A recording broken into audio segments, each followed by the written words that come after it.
In this video, we're going to do two WellScreen screening tests. We're going to do Discovery Vitality and we're going to do a HIV counseling test. For our Discovery Vitality test, we're going to select a test patient from Discovery. The surname is Bob M. whatever. We're going to select Mr. Bob MC and the screen opens. Please note that for Discovery Vitality, the Discovery validation happens when we save the patient. If we, however, do a momentum or a med scheme health assessment, we validate the patient when we do the actual screening test. So like we said in our overview video, when we do a screening test, we use the WellScreen button. It's contacting third parties. Do you want to do a benefit check? In this case, we're going to say no, because the validation has already been done. It says there that it is a Discovery Vitality. So we're going to say no, and we're going to search for our Discovery service in our description field. Want a Discovery Vitality screening, and we're going to select that specific service. We do get a note to say that the patient does not have a valid South Africa ID number, and in this case we're going to say okay, because it is a test patient that Discovery gave us. Then we open our consent forms. So there's a Vitality consent form, and because there's a smoker's declaration or non-smoker's declaration within the Vitality service, we've also got a Vitality non-smoker's declaration form. Normally we pre-print these forms and keep them ready for the patient to sign. But just to show you what they look like, if you view the Vitality consent form, it's the Vitality check with the consent form that the patient signs, as well as the Vitality non-smoker's declaration. If the patient is a non-smoker, they should also sign this form. For the purpose of the video, we're going to continue to the questions. Again, you saw that contacted third parties, and it's retrieving all the information. Our patient's detail is at the top with the age and the gender already filled in. Now we're going to complete the rest of the questionnaire. So the height, and please note the height is in centimeter, so we don't put 1 point something. We will put 169, it's in centimeter, without any points or any spaces in between. The weight,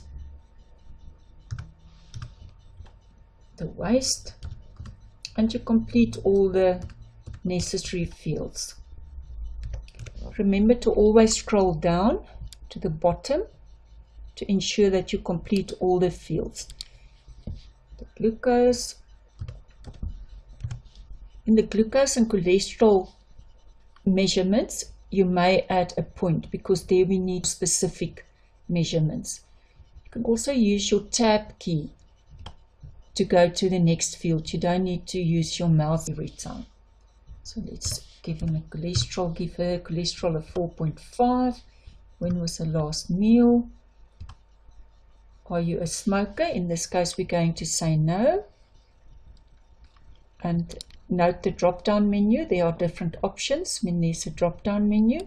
And depending on what you complete here, there might be new questionnaires that open on the left-hand side. So we scroll down, portions, veggies, and complete all the fields. The question is, I declare I am a non-smoker. I declare, so yes, you must enter yes there. Now we are done with the questionnaire, and it's saving our questionnaire. You can also use the history button to look back at this patient's history, or when you're completely done, you finish and print your report. Confirm that you are done with the questions.